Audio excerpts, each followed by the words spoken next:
এই আওয়াজ হবে না এই আওয়াজ দিতেছেন এই আওয়াজ মুহাম্মদ মানে আশিকে রাসূলের এই আওয়াজ হয় না ঈদের নামাজ কয় তাকবীর মাশাআল্লাহ এবার ঠিক আছে তাহলে নিয়মটা কি নামাজের জন্য নিয়ত শর্ত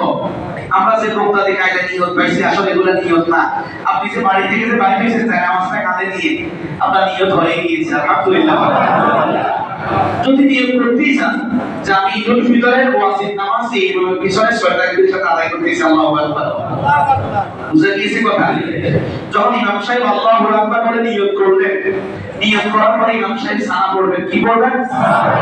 সানা পড়ার পরে কয় তাকবীর আল্লাহু আকবার হাত ছাড়িয়ে দিবে আল্লাহু আকবার হাত ছাড়িয়ে দিবে আল্লাহু আকবার তৃতীয় তাকবীরে হাত বাঁধবেন ইমাম সাহেব সূরা ফাতিহা পড়বেন সূরা ফাতিহার সাথে অন্য একটা সূরা মিলাবেন এরপর ইমাম সাহেব রুকু যাবেন সিজদা যাবেন আবার সিজদা যাবেন